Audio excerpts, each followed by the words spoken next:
Move on to the next agenda item. Does that sound right? Okay.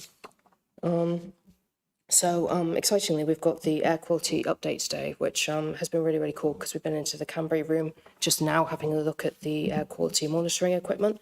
And it's been really, really great seeing everything that you guys have been achieving in your outreach. Our objective today is exploring the air quality in Cheltenham and across the town, including the national context, measurements, how the actions we're taking to address them and the required actions, as well as actions in the future as well. So the impact of the role of air quality education and the feedback from DEFRA on the annual report will be examined. So I really want to welcome Gareth Jones, who's our Senior Environmental Health Officer, and Hannah Netherland, who's our Air Quality Education Project Officer. I'm really, really glad you get to be here today. Would you like to address the committee? Because just sort of doing a very brief overview of, we really welcome your report and all the work you've been doing. If you'd like to just sort of introduce your work very briefly and, we yeah, thank you. Sorry. Yes, thanks for having us back again to ONS. It's actually been a very long time since I was here talking about air quality. You've seen the report we prepared, which details the monitoring we do, some of the projects that Hannah's been doing with schools that are rolling out and being quite successful there. In terms of our monitoring data, we've reported that to DEFRA this summer, like we do every year. They were happy with the activity we've been undertaking. They were happy with the monitoring and the results from the monitoring and the general direction of travel. What you'll see in the report is we look at two main pollutants, one being nitrogen dioxide, which is, I hesitate to say this, but largely under control. If there's any credit around for reducing levels of nitrogen dioxide, then I'll try and take it. But actually, largely it's because of changes in the national vehicle fleet. Vehicles are cleaner than they've ever been. And also post-COVID, the peak hour rushes aren't as busy as they used to be because a lot of us work from home. So there's less traffic and it's cleaner traffic. That means that the air quality management area that we declared nearly 5 years ago, which was a very small area at the bottom end of the high street where it meets Tewkesbury Road, that will probably need to be revoked next year, depending on the full year of results that we get from our monitors. And when we do that, it actually frees us up a bit to work on projects that relate to the whole town. We don't have to prioritise the air quality management area. A lot of those projects will be focused on looking at PM 2.5, which is the very finest dust particles in the air, which get deepest into our lungs. They come from quite a wide range of sources, so it's not just transport. Quite a lot of PM 2.5 comes from domestic solid fuel combustion, and also its distant sources from agriculture. So the work we will have to do to reduce and further control levels of PM 2.5 is going to be a bit broader than the measures we've taken about NO2 levels over the last 10 or 15 years. In particular, dealing with domestic combustion could be quite a challenge. So in the report, we've come up with a few ideas for discussion, in particular about changing the smoke control zones to cover the whole of the town instead of the rather odd patchwork that we have at the moment. Smoke from solid fuel burning doesn't know how posh your log burner is or how big your house is or what part of town you're in. It goes into everybody's lungs, wherever it's come from. It doesn't observe the boundaries of a smoke control zone.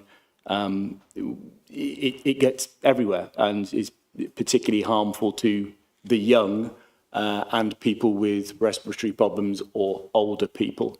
That's one of the reasons that we have Hannah concentrating on schools, is because young people are the most susceptible to air quality issues. It can have all sorts of effects on slowing learning and so on. And really, in broad terms, the idea of Hannah's post is to get kids in school aware of air quality issues that they perhaps contribute to in some way, they are affected by, most definitely, and get them to go home and tell mum and dad to travel differently. And it seems to be quite a popular project.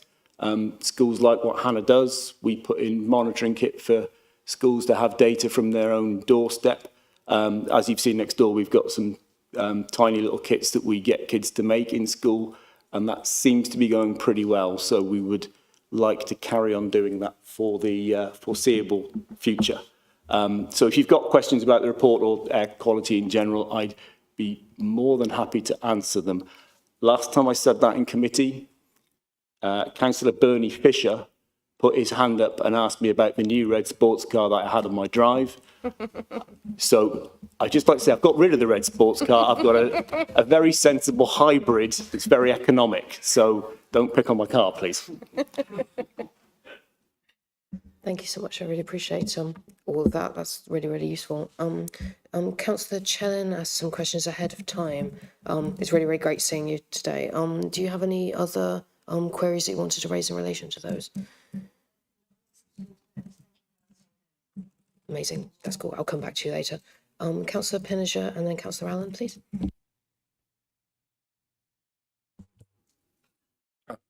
I hope you can hear me. That seems to be on the wrong side.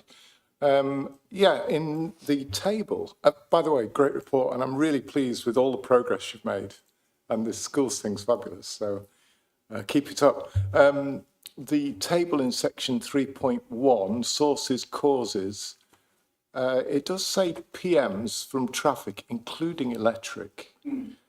Now, I believe, whether or not I'm correct, that actually the idea that electric cars produce anywhere near the number of PM10s and PM2.5s of a diesel car is actually, it's sort of oil company sponsored, they call it FUD, fear, uncertainty and doubt.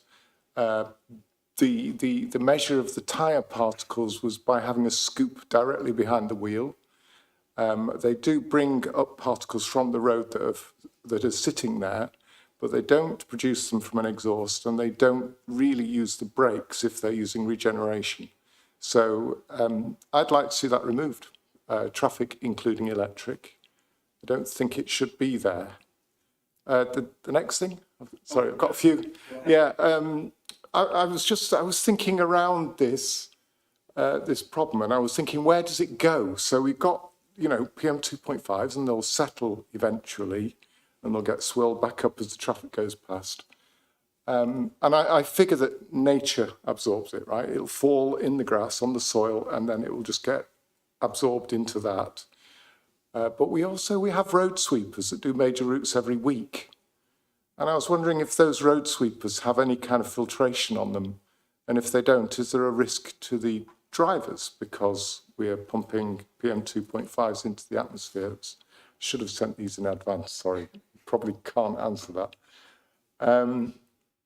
Also, the junction that I'm most concerned about is the junction of Shelburne, Gloucester Road and the, I think it's called Lansdowne Road from there on.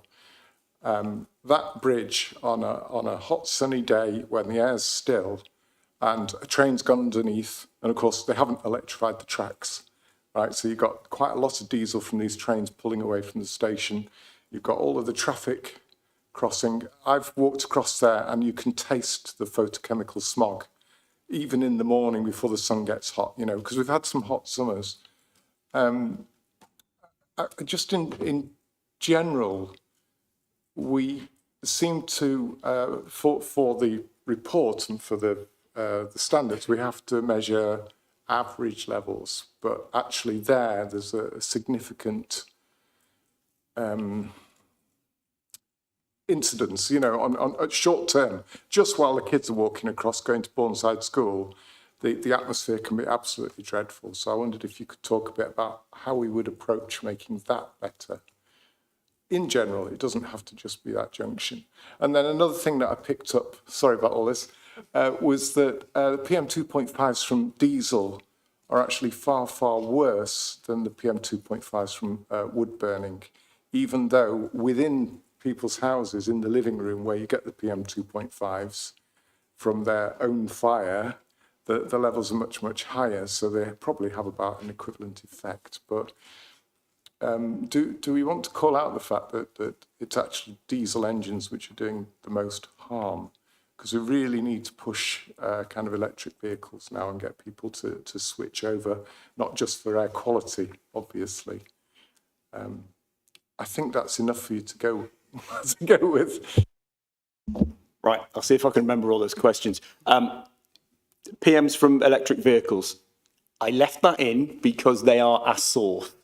Yes, electric vehicles are nowhere near as bad as particularly diesel vehicles. So they are acknowledged in most current reports, most current thinking as being still a relatively significant source of PM 2.5, depending very much on where you are and how close to traffic you are. The next bit about the junction of Lansdowne Road with the railway bridge, was that question 2 or was that question 3? Yeah, road sweepers.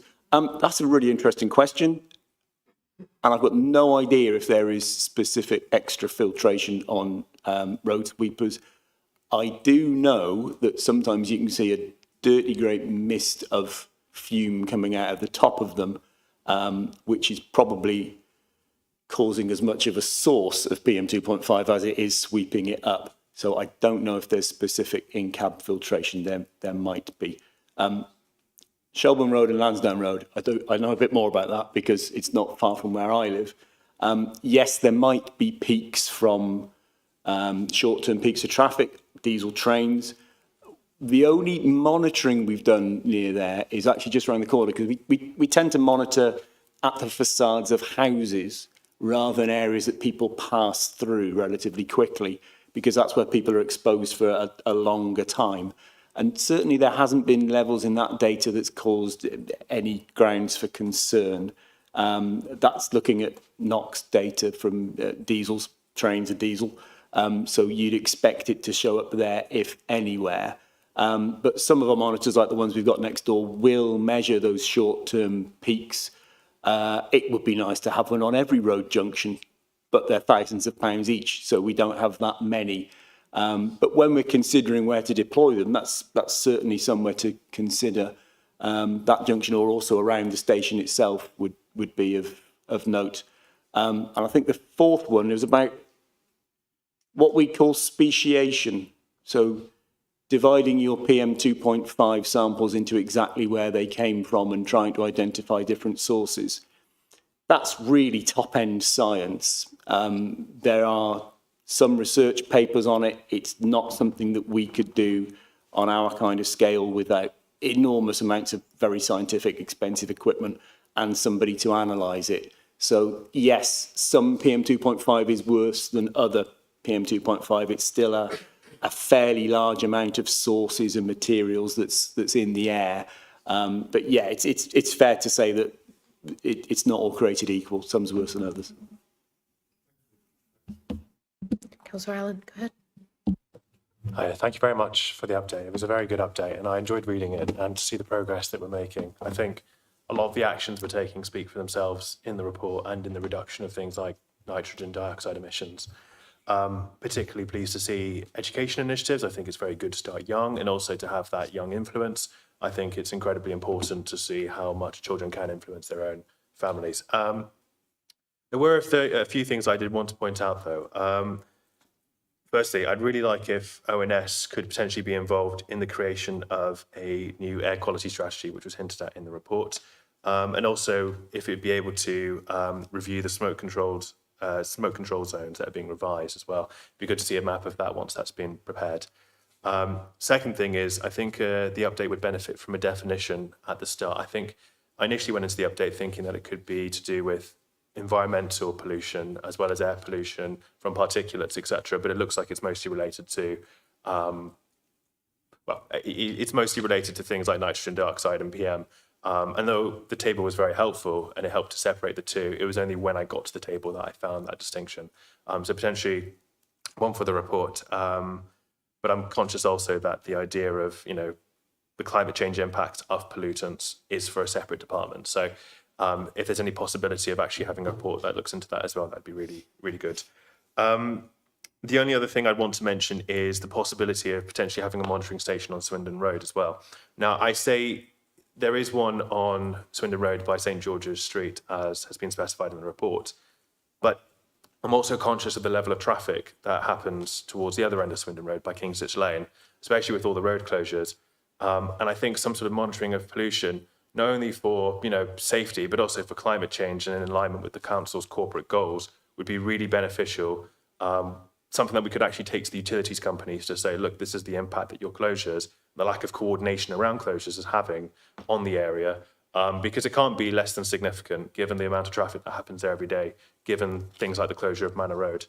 But generally speaking, a very good report, and more than happy to take any responses to that. I'm conscious that these were less questions and more statements, but yeah, just be really interested in hearing a response. Thank you. Yeah, on the climate change overlap, a lot of the stuff we do around improving local air quality, I always try and remember to put the local on the start of air quality. It helps bring it home. So yeah, the work that we do quite often overlaps with the climate team. And I don't want to steal their thunder, but I think you're getting a presentation from them in the new year because they've asked me to chip in a bit as well. So you'll hear more about that then. In terms of our monitoring kit, where it goes, we try not to move it around too much. Certainly the NOx monitor that's opposite the German supermarket on Swindon Road, I can never remember which one it is, that won't move. It's fixed, whereas some of the smaller boxes we've got next door we can redeploy around the town. There is one outside the medical centre on St Paul's Road, and expanding the cheap bits, the NOx tubes, is fairly easy because even though nitrogen dioxide is decreasing, it's really cheap and easy to measure. So you can almost measure it as a proxy for other pollutants. And if that identifies areas that are particularly of concern, we can then redeploy other more expensive valuable equipment to get better pictures of what's going on. Councillor Baker, I think you had a question, and then Councillor Chan. Thank you. Yeah, I love the engagement with schools. Couple of quick questions. Bath has introduced the clean air zone. I'm not quite sure where the remit for that is within our county. Is that with GCC as the Highways Authority, or does it rest with individual boroughs? And are we taking an interest in that and the outcomes of it? And their problems are a lot worse than ours, given the geography. But I'd just be quite interested in thoughts on that.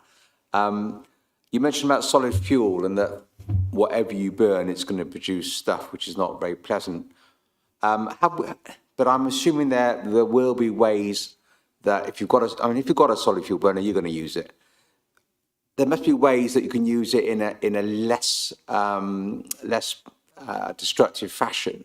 And I'm wondering what educational work we have done about that to try and encourage users to use the right sort of fuel or whatever it might be. Thank you. Right, clean air zones. I might end up using words that I don't want to use. It would have to be collaborative to have a clean air zone in Cheltenham. I don't think it would really work on a town of this size and scale and where the roads are.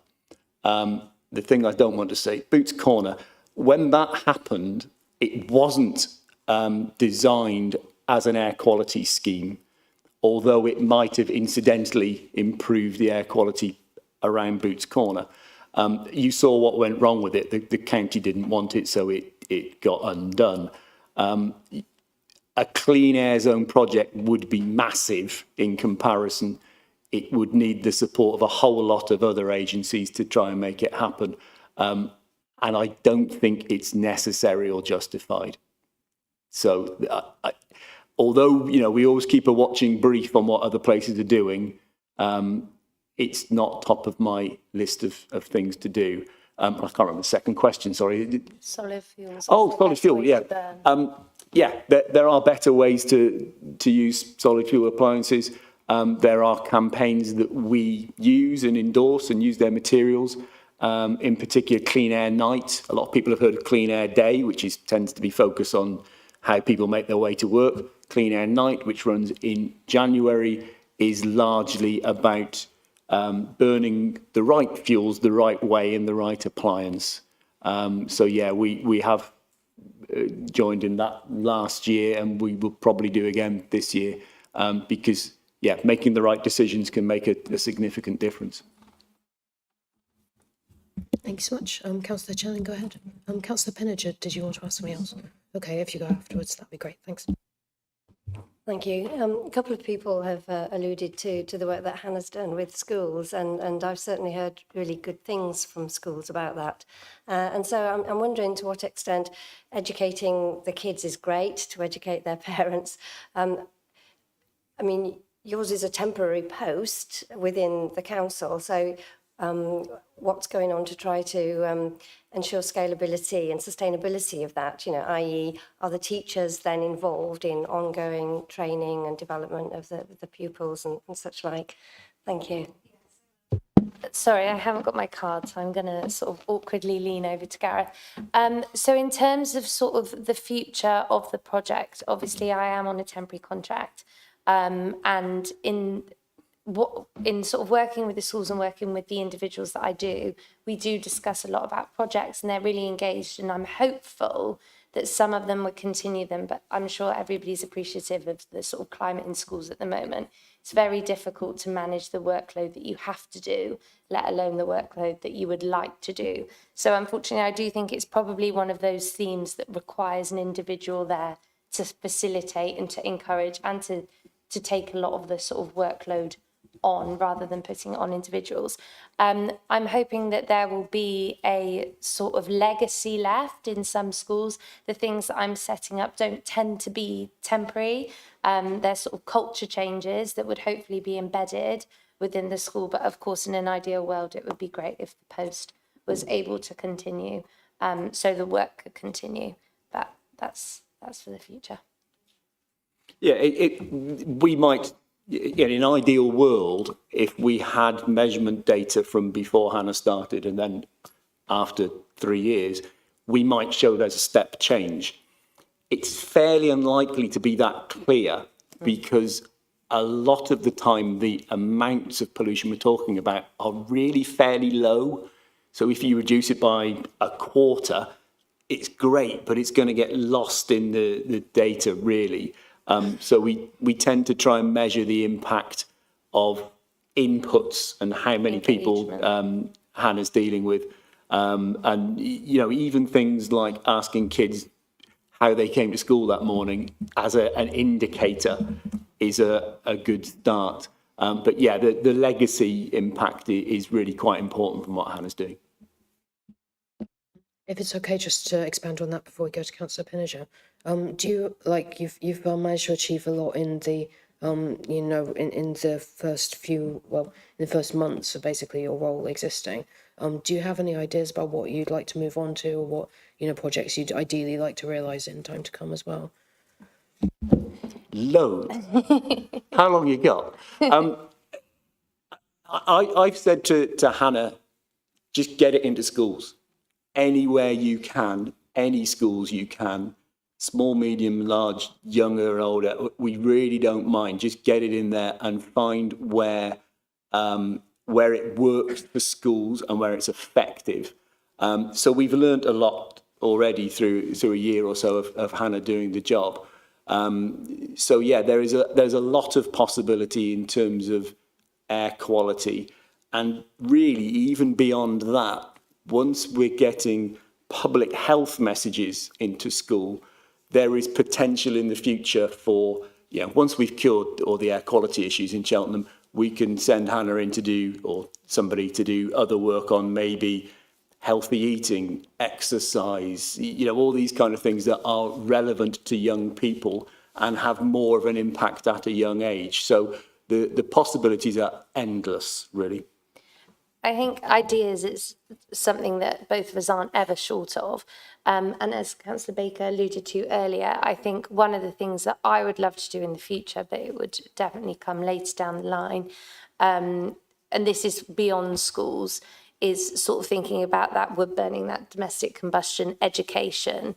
If the smoke control zones were to be reviewed and it was something that we were looking at as a whole, I think it would coincide at a really good time where we could do a big informative educational campaign that actually allow people to understand the dangers of burning, the effects of burning, but also the different steps that you could take to try and reduce the harm that it's going to cause you and your neighbours. In terms of the schools work, we're currently this academic year rolling out pollution monitors, self-build pollution monitors for secondary schools. I would love to bring that into primary schools. Year 5s and Year 6s would be entirely capable of building those. And it really adds to the sort of STEM offer of the school, so the uptake we have is huge.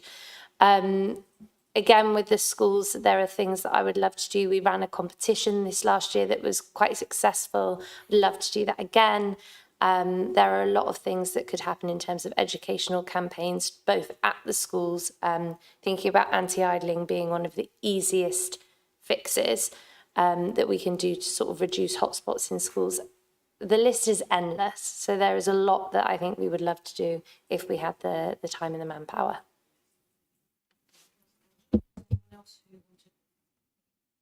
Councillor Day, we'll finish up with you as well in a minute, otherwise we'll have to move on to the next item. Go ahead, Councillor Pincher. Okay, interesting that you mentioned idling, because one of the problems with idling is people idle outside other people's homes and flats. And it's not the kind of air quality you're looking at, but for me, noise does have a negative health impact, and we have no team or department looking at road noise because it's a police matter if the vehicles are noisy, and environmental health, it's not their responsibility. They have legislation to follow. So I wanted your opinion on noise pollution from the roads that we have. Well, I'm the noise man as well. And yes, we only have very limited power against vehicle noise. Maybe dealing with idling vehicles from an air pollution point of view actually will contribute to controlling the noise problem as well. But the powers to deal with vehicles that are noisy are not good. And certainly in those areas where you get frequent vehicle idling, it can be a real nuisance to people and not something we can readily deal with using environmental health powers. Yeah, go ahead. To not focus on the idling, what I'm trying to say is we don't monitor it. So perhaps it should be part of someone's portfolio to monitor noise as well as airborne pollutants. Yep. Some of the newest monitoring equipment also includes acoustic data. Once we get really technical about acoustics, I'm not quite sure that it's very useful for dealing with that kind of situation. But certainly if there are specific places where this is an issue, we could look at monitoring it and trying to find out what's going on. And, you know, long before we get to enforcement, we like to use the fine art of persuasion, and it might be we can deal with it informally before trying to take formal action on vehicle noise in those circumstances. Councillor Day, go ahead. Thank you. So thanks, echo everybody's thanks for a very, very interesting report. Really enjoyed reading it and great discussion tonight.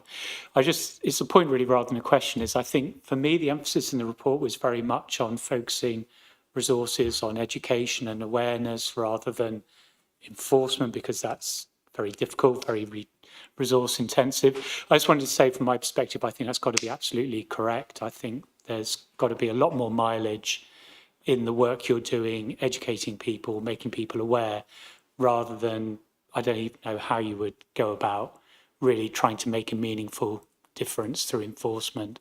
So in that respect, you know, certainly I think you're on exactly the right track. Thank you. Okay, thank you. There are some powers of enforcement. There is an anti-idling power that we've recently tried to take on. The law is rubbish.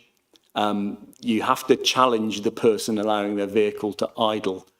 And then if they're still daft enough to continue letting it idle, you have to observe it for a minute before you can then issue a fixed penalty notice. Well, if I was that driver, I'd let it idle for about 59 seconds and then turn it off. So you don't actually get that minute of idling. Or I'd just drive around the corner. I shouldn't have said this in public, should I? Or I'll just drive around the corner so you don't see what I'm doing. It's just not up to the task. So yes, there are big stick powers somewhere down the line for some of the things we try and deal with. But actually, the education in the first place is far more effective. So we've recently got a grant from the County Council, which is for materials for an anti-idling campaign, which we're going to roll out to schools and other places where vehicle idling is a problem. However, we're going to hit a little bit of a snag in the new year, because Hannah's going to be going off for 12 months to have a baby. So we're not going to have an education officer for at least some time. We've been looking into maternity cover and whether we can get somebody maybe part-time or term time only because it's school's work. So we're going to be at a bit of a stretch to carry on delivering these campaigns. So things are a little bit up in the air for New Year, but yes, education is key. It is far more effective than running around trying to pin fixed penalties on idling vehicles. That just ain't going to work. Cool. Thank you so much for that. So we'll bring this to a close because we've got a couple of other things to examine today. But genuinely, thank you so much for coming in. It's been really, really good talking to you. And if anyone has any follow-up queries, or if there's anything else you'd like to share after the meeting, we can add it to the meeting minutes afterwards and share any resources out later. So thank you so much. It's been really class. Cool. So now we're moving on to item 7, which is understanding barriers to affordable housing delivery, which we're all pretty excited about. So this is about understanding our performance and our current trajectory, our challenges to housing enabling throughout the existing planning process. And we're just going to see if there are any other opportunities to delivery. Going ahead and reflecting on best practice as we'd imagine it. So I'm really, really happy to see you guys here tonight. We've got Tracy Birkinshaw, who's our Director of Communities and Economic Development. We've got Martin Stacey, who's our Housing Strategy and Partnerships Manager. We've got Ewan Wright, who is our Senior Housing Strategy and Engagement Officer. So if you'd like to address the committee, just to introduce yourselves, that'd be really class, please. Thank you. Yeah, thank you, Councillor Joy. So good evening, everyone. Thank you for giving us the opportunity to present our work around affordable housing delivery across the borough. We think that it's a really critical area of the council's work, which, amongst other initiatives, involves meeting local housing needs, supporting residents to reach affordable home ownership, and creating, thriving communities across the borough. So obviously, Tabby's outlined what the request was to us, so I won't labour on that. But it is worth noting that this was a jointly produced report. So obviously we've led on it from a housing enabling perspective, but it's also included our planning policy colleagues and our colleagues from the major developments and regeneration teams that are both represented here tonight. So just a couple of quick things before I just touch on a few of the details of the report briefly. So first, what is affordable housing? That's a question that comes up quite commonly in discussion. So we take the government definition, and the current government affordable housing definition is very wide. So it covers homes for rent, discounted market sale, and affordable home ownership. And thank you. When I'm talking about rent, I am talking about sort of social rent, affordable rent, so council homes, homes delivered by housing associations. So this definition is basically found within the government's latest national planning policy framework. So, okay, moving on then. So what are key corporate objectives relating to affordable housing? So no doubt you'll be aware of these, but obviously through our corporate plan, we aim to increase affordable housing delivery that is also a key objective that underpins our housing, homelessness and rough sleeping strategy. Clearly, we've got an objective to deliver directly through CBC 450 affordable homes up to, I believe, the 2027-28 financial year. And we also have planning policies that Tabby has alluded to within Joint Core Strategy, namely policies SD12, affordable housing, and SD11, housing mixing standards, that set out the key planning policy requirements around affordable housing. Okay, so what about some key numbers and trends there? So in terms of our affordable housing needs, where we get that from chiefly is something called the Local Housing Needs Assessment. Apologies, there's loads of housing acronyms. So that basically tells us that we should deliver 194 affordable homes per year up to 2041, so not an insignificant number. We also look at our housing register. This records the number of households rented housing need, who need affordable homes who have a local connection to Cheltenham Borough. So for context, that's risen from over 2,200 households in 2018-19 to 2,667 households as of this year. So again, and this is also picked up in the report, but we've delivered both through CBC and other housing associations 477 affordable homes between the 1st of April 2018 and the 31st of March 2024. So, okay, that's quite a challenge in terms of meeting that 194, and then we look at that against the 477. Yeah, that's going to be difficult. So what are the key issues holding us back here? So broadly, we can couple them into three broad categories. So first, we can talk about planning. So in this case, for us, it's delivering large sites can be problematic, particularly, as you'll no doubt be aware, North West Cheltenham and West Cheltenham that have been going on for some time, and no doubt will continue that way for some time after now. There are other planning Section 106 issues, both nationally and locally, that are proving problematic. And finally, as you'll also be aware, we're trying to update our Joint Core Strategy through the strategic and local plan. That's a huge piece of work that requires a lot of work, both internally within CBC and working with both stakeholders, Gloucester City and Tewkesbury Borough, as well as wider stakeholders. So that's really huge to get that done. There's also a financial issue that's sort of preventing us from delivering more homes. And that affects both us as CBC through our housing revenue account and what we can do through that, and housing associations. No doubt through the Housing Committee, if any of you are sat on that, you'll be well aware of some of the pressures that both CBC and housing associations are under in terms of improving the quality of our existing homes through damp condensation and mould, through trying to improve the energy efficiency of existing homes, etc. And finally, to sort of complete the circle, there are many issues in terms of construction. So I'm sure our major developments team can tell you all about the fact that construction costs have quite literally gone through the roof. So that has also been compounded by viability issues where affordable homes can't be delivered on site. And obviously, as was touched on briefly in the last report, we have our net zero objectives, but everything comes at a cost. And while that is laudable, it all comes at a cost, and we have to consider that when we're looking at some of the issues that are holding back affordable housing delivery. So that all sounds a bit doom and gloom, I must say, but what opportunities do we have to address those issues? That's what we really want to hear about. So one of the things that we've been doing for some time now is focusing on additionality. That might be a new word to some of you, but in essence, that's affordable housing delivery above and beyond what the market would normally deliver. So we look to do that both through Cheltenham Borough Council directly, as well as working with housing associations to secure more affordable homes that meet our needs. Now, clearly, another thing that we can do is deliver affordable housing on Section 106 sites. So that's where we have a policy requirement to deliver affordable housing, and we'll either look to deliver 40% or 35% affordable housing on site, 40% for general sites across Cheltenham, 35% on strategic allocations. Obviously, we look to unlock stored sites where we can, where they are indeed stored. So one example we gave was Pitfield School on that one.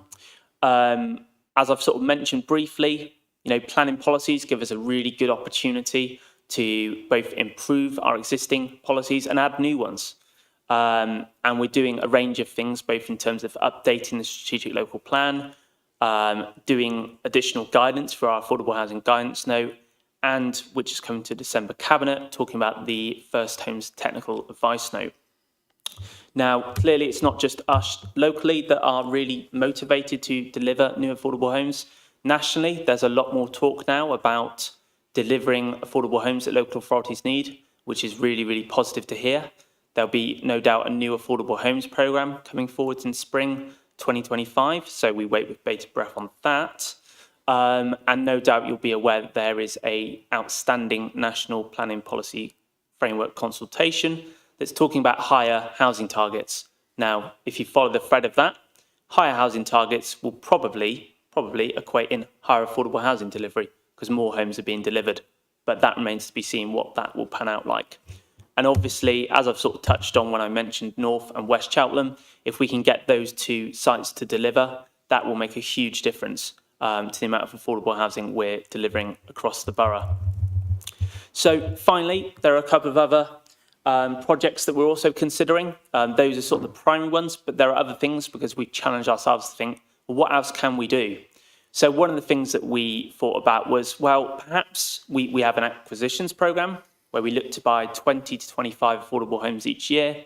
So perhaps we could focus that on buying back larger properties because we have a really acute need, particularly for 4 and 5 bedroom rented affordable homes. So we're talking 120 households in 4-bed need and 23 in 5-bed need. And almost all of them are in gold or silver band. So in other words, they're in very severe housing need.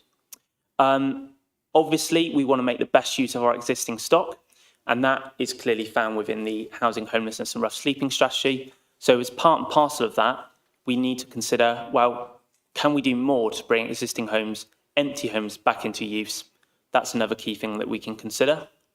And then finally, and this is work that we will be doing and continue to do with our marketing, with planning policy in particular, is making the best use of town centre spaces to really make sure that we have a vibrant town centre, a buzzing town centre, a town centre where people can afford to live.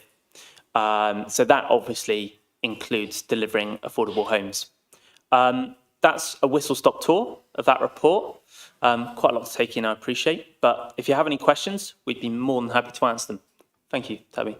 Thanks so much. This has been a really, really good report to read, and I really appreciate all the work that's been put into it. It's very comprehensive. So we had a couple of questions in advance, if it's okay.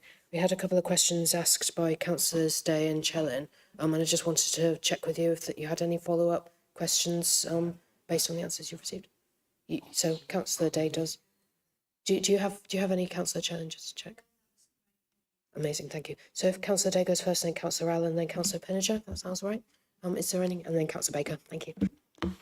Thanks. I'm going to try and put this in a logical order, so please come back to me for clarification if need be. So thank you very much for your report and the detailed answers to the questions I asked.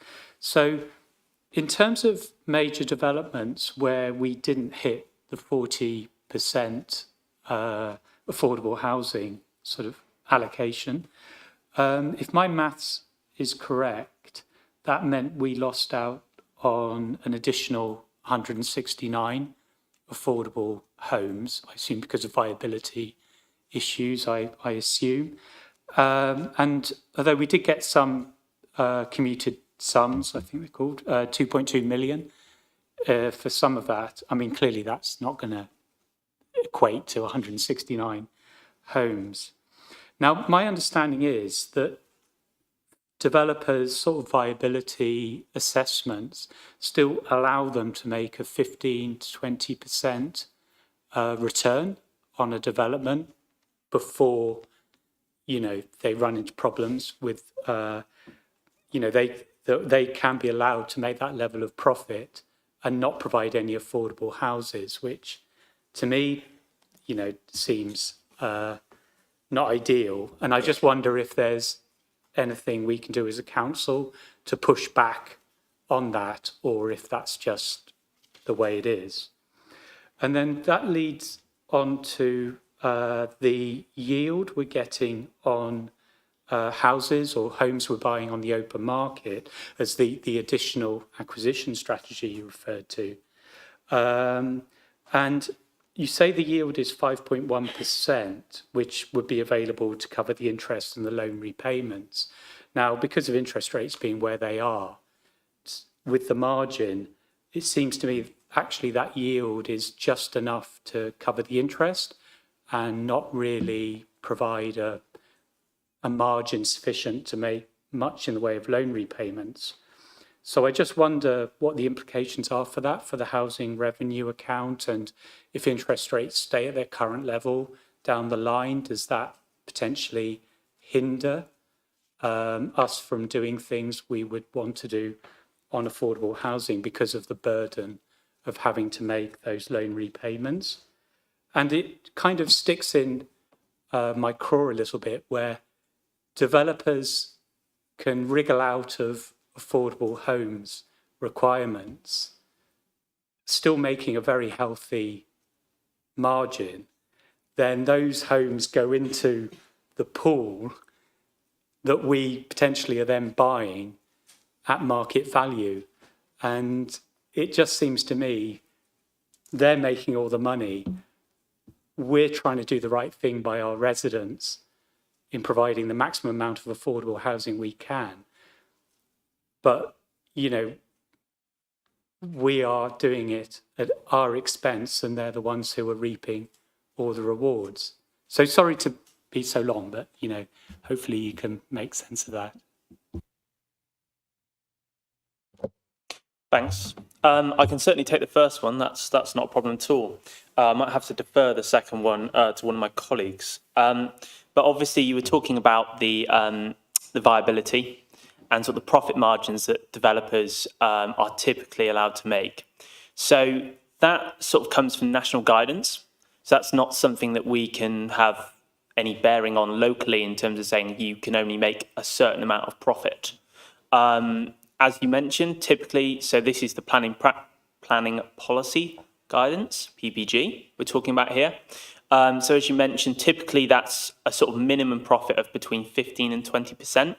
It very much depends on the nature of the development in question and the risks that a developer is taking and or applicant is taking to deliver that site. The idea being that developers should be able to make a minimum profit in order to continue, and when I say developers, I also mean landowners in this case, to continue to bring land forwards for new development. So essentially, perhaps one thing we no doubt will do is update our viability assessments across the borough as part of the strategic and local plan. That's something that we will have to do and we will be doing.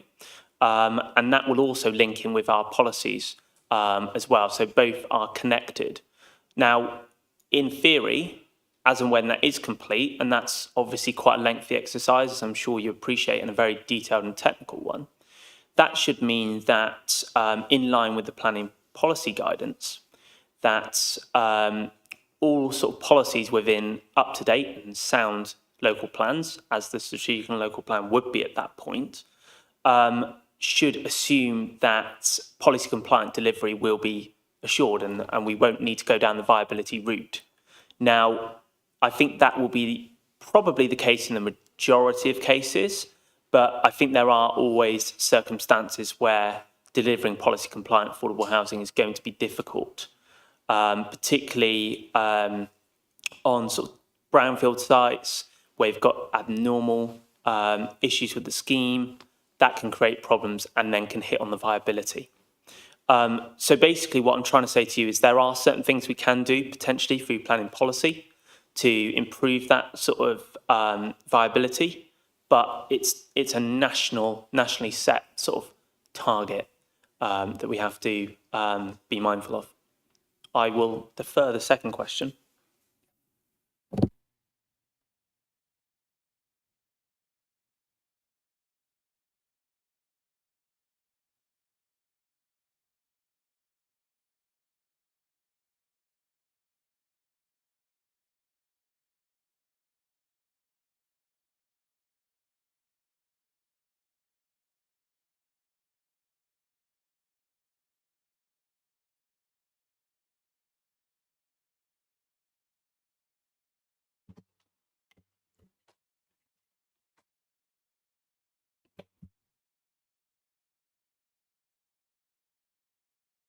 Sorry about this. I think we're back in action. Yay. I just wanted to kind of pick up just to, I guess, break some misperceptions potentially around the viability assessments. I think also that we've got a bit of a perfect storm, and it's also set out in that report. For example, the costs of construction. So if you think about the viability assessments, one, as a council, we appoint independent viability experts. So when an application comes into the council, we have experts that sit behind that we commission that look independently. So, and what I would say is there's lots of toing and froing, discussing literally line by line each of the elements that are put forward. So that might be around the cost of the land, it might be around the abnormal costs, it might be around the construction costs. I think what we have to realise is that if there isn't a headroom, i.e. a developer gaining profit from the scheme, none of these schemes would come forward. So it's part of that kind of circular economy, isn't it, in terms of what that looks like. And that's equally relevant to us as a commercial part of the development process. So we've got Martin sitting next to us today, and Martin might have kind of be able to tell you from the other perspective as well. So I guess what I wanted to do is a bit of myth busting as well, is that we work the developers very hard in terms of those numbers, but it is just a matter of fact that a profit needs to be gained from them. And I think when you have a look at the significant costs of construction materials, labour, all these things eat into that profit. And I think if we took a kind of sample across those viabilities, we'd probably see that the headroom has been reducing just in terms of getting schemes delivered and through the process. The things we do around, for example, community infrastructure levy and being really upfront around section 106s, because really they should be coming off the cost of the land. So they should be transferred into the kind of landowner element as well. So just kind of wanted to make that point is it's not the big bad developer against the council. We do work really closely together. And as a council, we're very robust in going back and challenging those costs. Go ahead. So, but my second question, which I guess leads into that, is the 5.1%. So, but there are additional costs, I think. Yeah, so it's 5.1, 6.1. So they have 15, 20% headroom, maybe it's come down a bit, but, you know, we're operating on like nothing when we're buying properties, you know, in the open market. So to me, it just seems out of balance. If Councillor Jeffries is okay to respond, but we're probably going to have to leave that line of inquiry out, just because we're running a bit low on time. But Councillor Jeffries, if you go ahead, then we'll be asking Councillor Allen, Councillor Penninger and Councillor Baker. Thank you. You're 100% right, it's out of whack. But just to give you some sort of idea of why we do it in terms of why we have to take that margin hit is the acquisitions programme originally was around buybacks for strategic ones, as in ex-council properties. The acceleration of that scheme around further acquisitions from the open market was in response to the refugee crisis that came down the line. And they did come part funded by government, but you're right. You know, on one hand, we can't have affordable housing here, but we're having to buy from the open market to provide, you know, for need, if that makes sense. It's absolutely ludicrous. And for all the best will in the world in terms of planning policy, in terms of the professional officer we've got here, unless the government changes the system, not just puts more money in, actually changes the system so it can deliver affordable housing, we're going to keep doing this in 10 years' time, 20 years' time. But I agree with you, Chris, wholeheartedly. It's a waste. It seems ludicrous that we have to buy and don't make any profit or margin. We struggle to provide need that's there, yet the developers, unfortunately, in the system we've got, can make profit and carry on. So I'm with you, but unless the government actually changes the system, we're kind of stuck, unfortunately. We have to make the best we do. Thank you for that. Councillor Allen, if you want, go ahead. Thank you. Thank you very much for the report. It's interesting to read, but I do take your point about the doom and gloom, and it's looking quite dire. But just 3 questions to ask in relation to the report. Would you prefer if I read them all off in one, or would you prefer to answer them separately? Okay, thank you. I will keep them all in one then. The first question is, are the acquisitions and buybacks and the commuted sum figures for affordable housing brought into the overall totals for additionality, or are they considered separate? Just because I was trying to consider the extra affordable houses brought by those schemes as part of the grand whole, and I couldn't see how they would fit into either the S106 figure or into the additionality figure. So any clarity around that would be appreciated. The second point is around the problems of empty homes. Now, I think the report rightly mentions empty homes as being an area where we could capitalise on bringing more affordable housing, as 1 in 37 homes in Cheltenham are empty, according to the figures that I've seen. If that's not true, please do correct me. But I've also noted the limitations. And I'm just wondering if this limitation, in terms of looking into capitalising on empty homes, is down to recruitment, staffing and resources, or if it lies elsewhere. And the third question, or I say third point, which I'd want some sort of consideration on, is whether it'd be possible to stratify our targets even further. So I've seen that the SLP provides an opportunity to consider new policies as to whether a policy requirement for accessible homes can be introduced, and that a viability assessment will be undertaken to ensure that the SLP is deliverable and viable. However, I was wondering if it would be possible to stratify our housing delivery targets even further. So rather than just having the current 35% on-site affordable housing delivery for strategic sites and 40% for on-site affordable housing, whether it be possible to do it by house numbers instead. Because I'm conscious that a lot of the developments that go from, say, 11 to a certain number, maybe 100 or 200, etc., are delivering affordable houses. Those under 11, not so much. But then those potentially over 500 on the strategic sites, especially I'm thinking Northwest Cheltenham in particular, are given a lesser target. I mean, I'm thinking it's possible that we could have maybe 30% of affordable houses for 10 to 50 houses, maybe 35% for 50 to 100, 40% to 100 to 500, and then maybe 45% to 500 plus. Now, I'm conscious that this has to be financially means tested. But I just wonder what your initial thoughts would be on that. Thank you.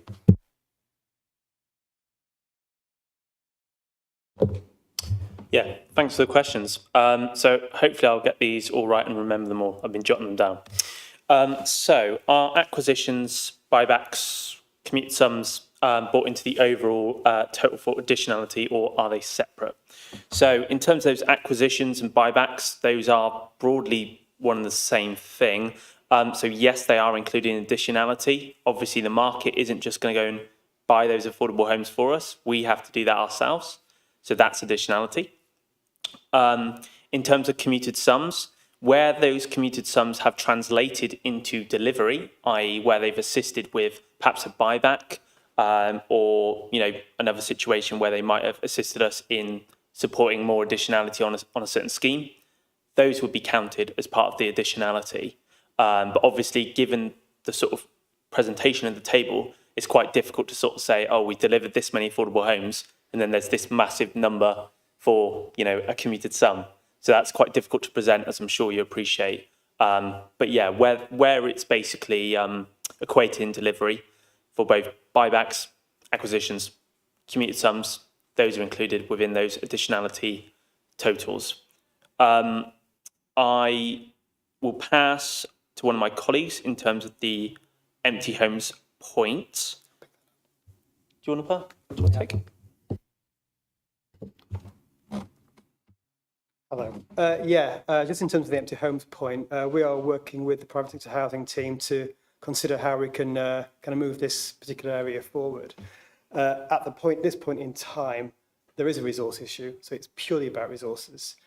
The pressures on the private sector housing team have increased significantly, not least because of the Ukraine crisis, but generally pressures on improving standards in the private sector have increased over time, and there'll be further pressures going forward in light of the Supported Housing Act, which will require new licensing provisions on some of our exempt accommodations. AMO, was it? Intensive housing management. Intensive housing management accommodation. Yeah. So yeah, there is clearly a resource requirement, and we're going to have to work out, and from a political point of view, what is a priority, and if resources are required to deliver against all of these streams, then we need to finance it.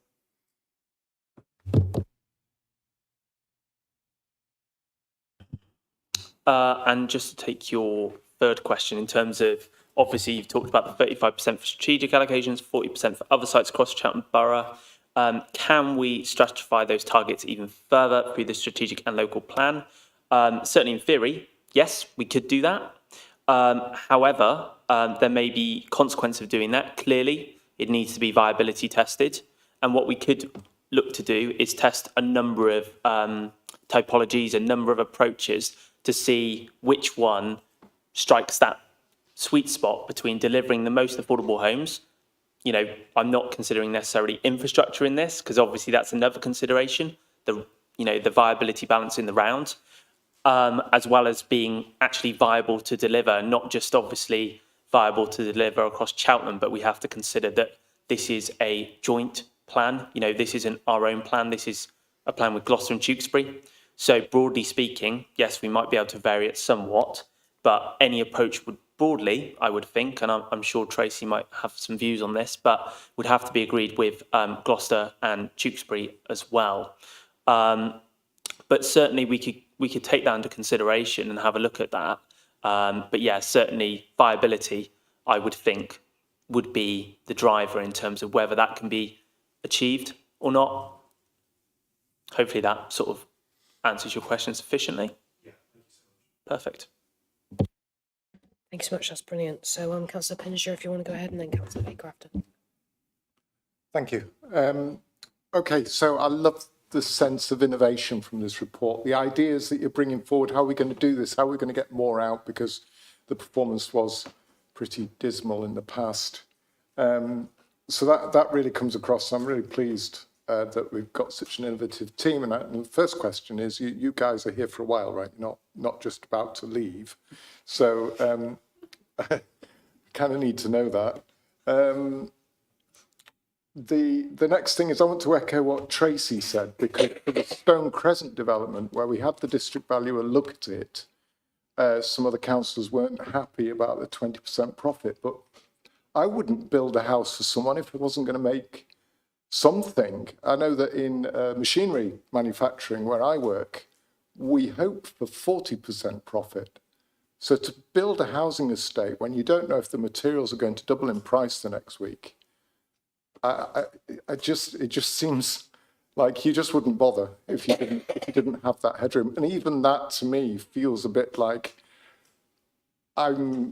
we're taking away the opportunity to strike gold. You know, it's like it does cap what they can eventually earn. So no question there. I feel that needed emphasising. Now what was it? The housing needs assessment.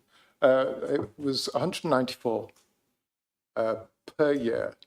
Now, we didn't build most of those.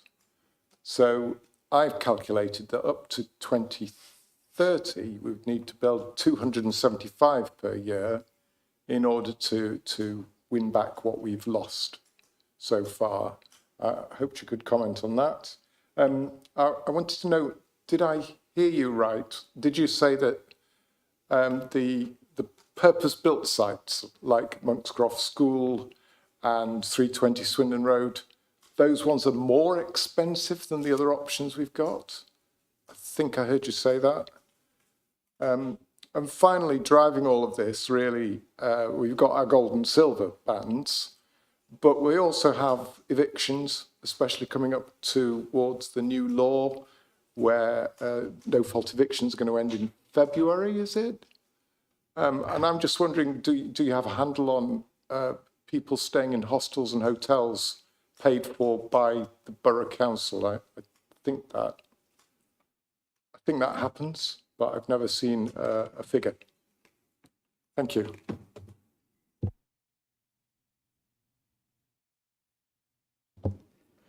Thank you, Councillor Pinniger.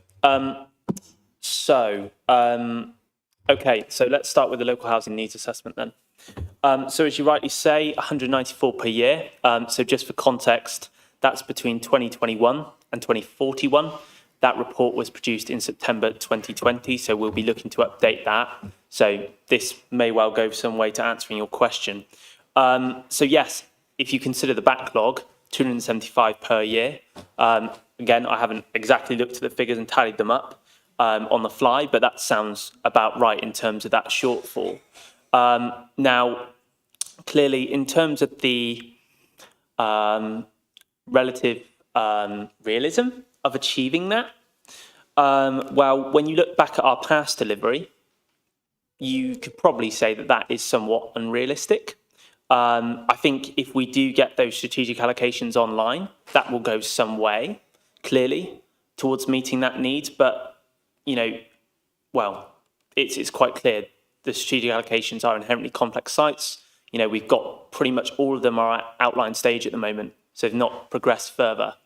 So I would say that, in all fairness, that number is, despite the fact I think we will see more affordable housing coming forwards over the next 3 or 4 years, and obviously that's captured within the document, I think that number is more than likely to rise, although perhaps not quite at the rate that it has been in terms of that shortfall, to be quite frank with you.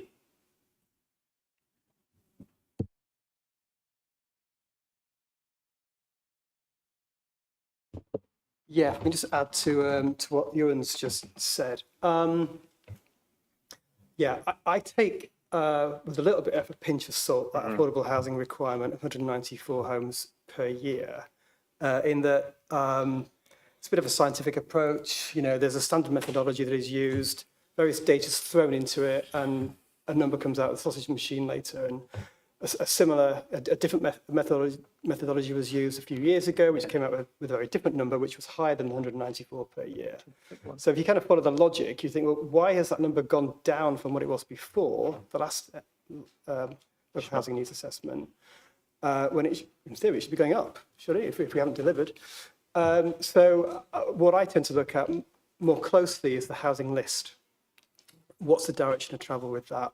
And as you can see, it is going up. So we're not doing as well as we should be doing in order to manage this. That said, that kind of leads me on to your other question really about hotel accommodation and bed and breakfast. I'm pleased to say that we are in a very strong position locally in terms of placements. We do make a lot of placements, but the amount of time that families and single people spend in bed and breakfast or emergency accommodation is very, very short. For families in particular, I know that is single figures in terms of the number of days on average. For single people, that is below a month, which might seem like quite a lot, but that's actually very, very good. At a single point in time, we have a target of having no more than 5 households in bed and breakfast accommodation, and we consistently meet that target when we measure it on a quarterly basis. We do have access to some temporary accommodation, which we use. This is within our own CBC accommodation, and that really helps. You know, we have a small number, less than 20 or thereabouts, so that helps keep the use of bed and breakfast accommodation to a minimum. Plus, we have alternative, innovative schemes to avoid using bed and breakfast as well. So we work quite closely with the YMCA, for example, to provide emergency accommodation. Yeah. So, yeah, I hope that gives you some sort of assurance.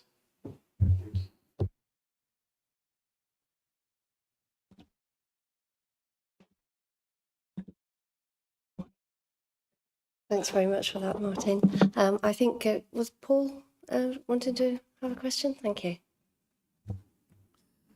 Thank you. Obviously, there's been a huge transition with CBH coming across the CBC. A couple of questions. I think this was asked. I didn't actually get the answer. How are we resourced? Are we resourced in terms of staffing to deal with all these challenges? Because I see references in the report to a lack of resource, things we can't do now because of a lack of resource. So where are the challenges there? Are we looking to recruit, or are we in a good place and don't need to recruit? Where are we with the £180 million which we made available to build new houses? I appreciate the cost of new houses has gone up. I appreciate carbon zero housing. I think it's more expensive. But where are we with that money? And I would hope that we would be cracking on with that, because I think that's become stuck. And finally, you mentioned about the Pitfield School scheme as one which is stymied, and that permission has been around for a long, long time. And I can't believe there aren't others. And we have a housing supply, you know, getting on for 5 years. So we know exactly where all the outstanding permissions are. So, and we also know within those permissions which ones will have affordable housing. So are we on those cases? Are we trying to bring those schemes forward? And finally, we look at the 3 definitions of affordable housing. For me, the key one is social housing. That's the one we all need. And I don't see, when I see our planning applications coming forward, and I see what we're getting under the viability assessments, are we prioritising social housing against other types of housing?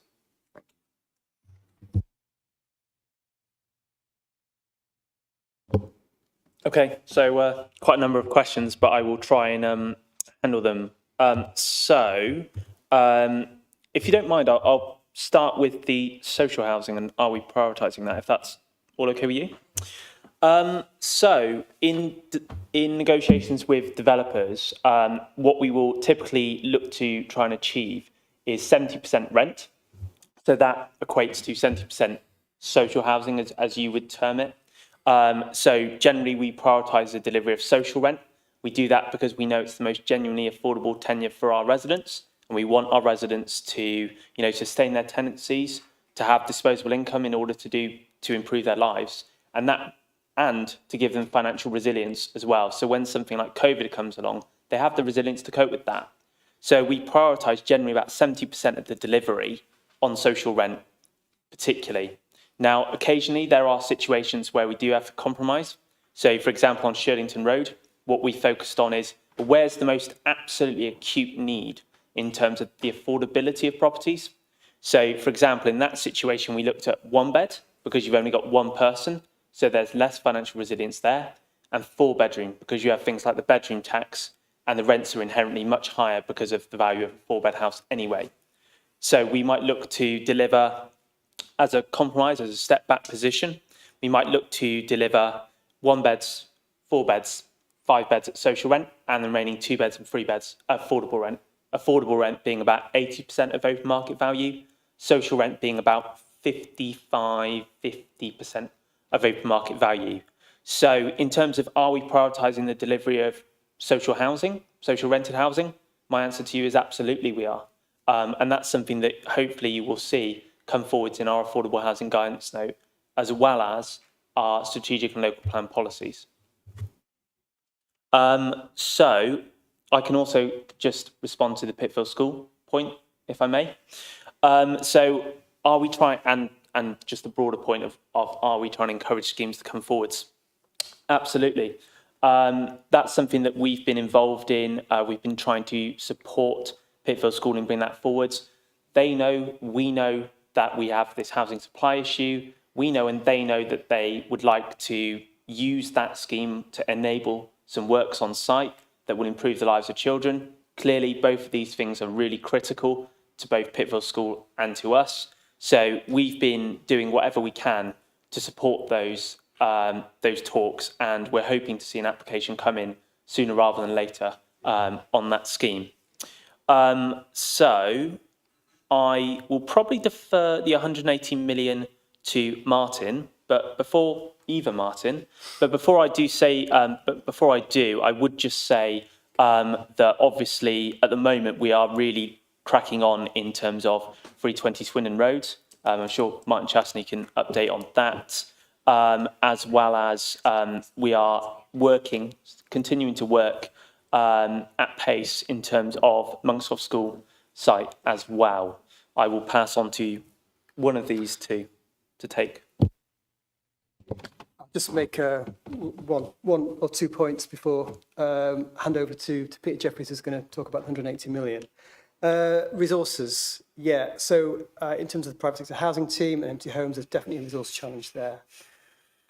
In terms of housing enabling, we are excited. We have a great team. Ewan's fantastic.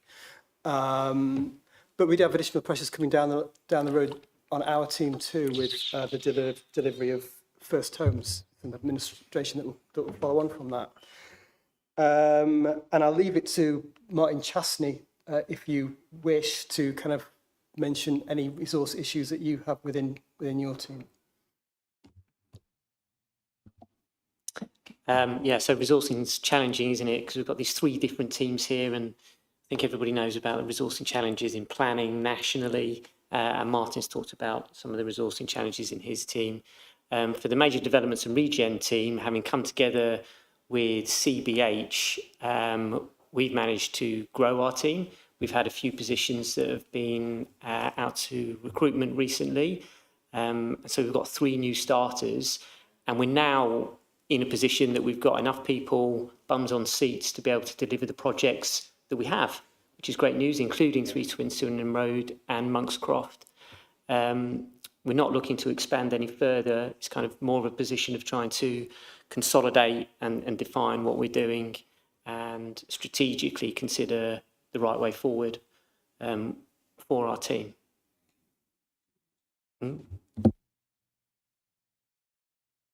Sorry, Paul asked specifically about the £180 million worth of finance that's been made available. I think the current projects, and I'm not a finance person, Paul, I've not been able to check the data, but the current projects are running around about 45 million to 50 million pounds.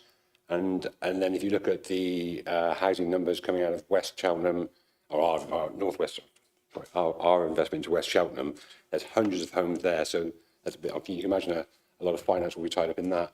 But I think in the budget papers, you'll see that in the actual HRA capital spend, there'll be a housing allowance in there for our investment into housing. And it's year on year, so that sort of adds up. So it's spread over multiple years. But like I say, the current projects in train are about 45-50 million pounds, and that'll ramp up in the next couple of years when West Cheltenham comes on stream, where that will eat into that amount quite sizably. Thank you, Chair. Thank you very much for that, Pete, and everybody else. We're going to draw this item to a close now because it's been a good airing, and very, very big thanks for the report. Thanks to you and Martin and Tracy for coming along, and for all the excellent questions. In case you're wondering why on earth Tabby looks a bit different, she's had to pop out, and she's not turned into a tangerine, but there we go. Flo? If I may, Chair, just to say thank you to our 2 wonderful guys here for the work you've done, and to Tracy for being here. We are delighted to have your questions. And if you have any more questions that you think of after this meeting, then please do not hesitate to get in touch. The idea behind overview and scrutiny is you ask the questions, you get the right answers, and tonight you got the right answers. So can I thank our 2 guys there, and can I thank Tracy for coming here this evening, and thank all of you for your questions. Thanks also to Martin Chesney. Thank you. Thanks, Flo, for that. That's really helpful. Unfortunately for Tabby, she's not going to be here to present the next item on the agenda, which is the draft overview and scrutiny annual report, which of course she's been absolutely integral to producing, which a big shame there. I'm not going to go through it in massive detail.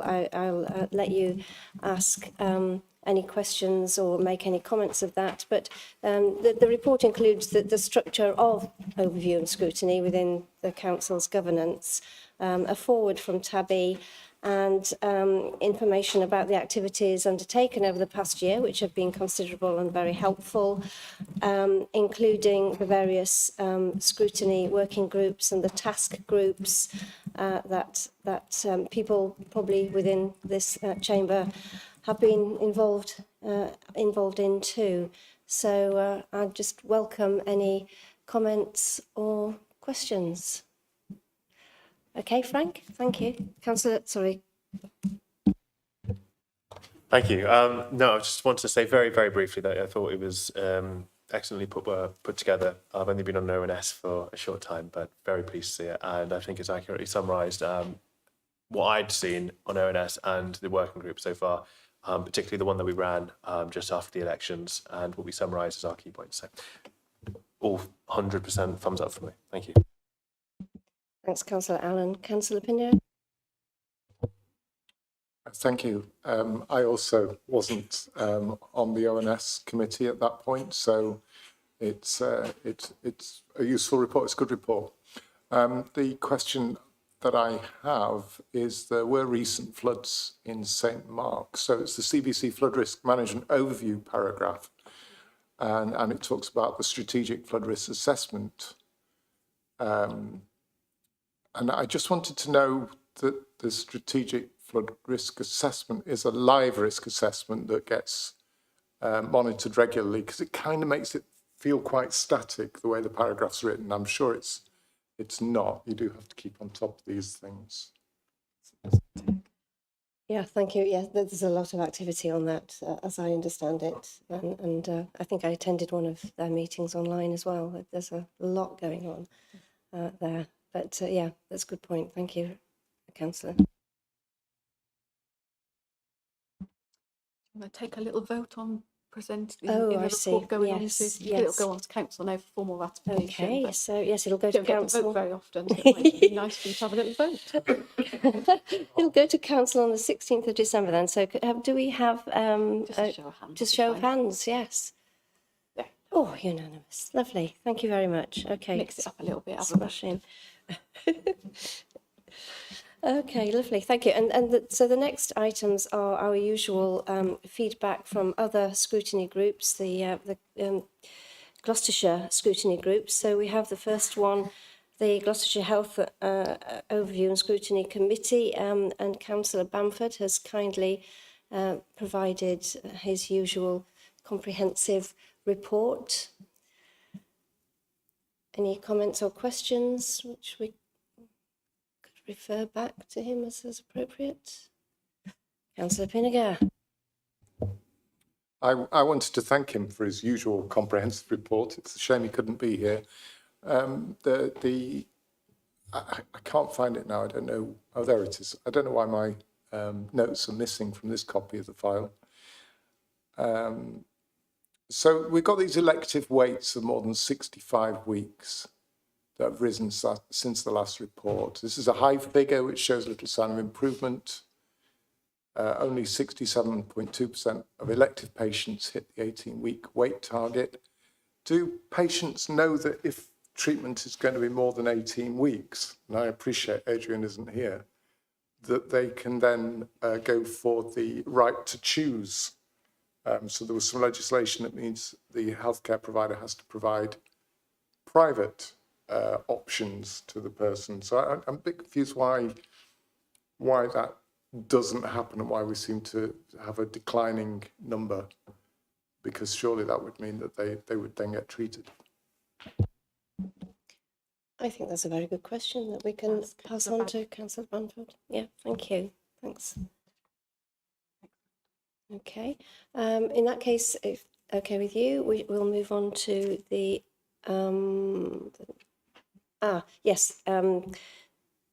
the Economic Strategy Scrutiny Committee. I'm not sure we haven't had one, have we? Because we had one last time, didn't we? But we have had a subsequent update from Councillor Atherstone on the Gloucestershire Police and Crime panel. I think it's to follow. Oh, I saw it earlier. Oh, Came she sent this through. Mm. Okay, sorry, my mistake. It is a supplement. And again, it was very comprehensive and very helpful, and focusing particularly on the violence against and intimidation against women and girls, which is why some of us are wearing orange today, in case you were wondering. Well done, Juan, too.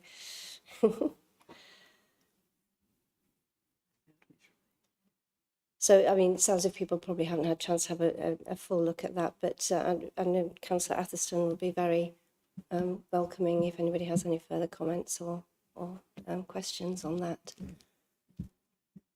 Okay, lovely. Thank you very much. So the final thing on the agenda is to have a look at the scrutiny overview and scrutiny work plan, which that's an iterative document, isn't it? And I know many of you fed into it, as was alluded to earlier. So hopefully this is reflecting what we discussed. Can I just give an update on Yeah, the January meeting? please. Thank you. So just give a little update for the January meeting. At the moment in your work plan, you're scheduled to hear from the Cheltenham Trust. That's not going to be taking place in January. That will be rescheduled at a later date to be agreed. But I think what Councillor Joy was proposing to bring in the absence of that was, depending on what happens with the Cabinet decision, was to perhaps bring some suggested terms of reference for a task group around the household recycling centre, if members were sort of amenable to that. So I think that's what she was thinking you would perhaps pick up in place of that.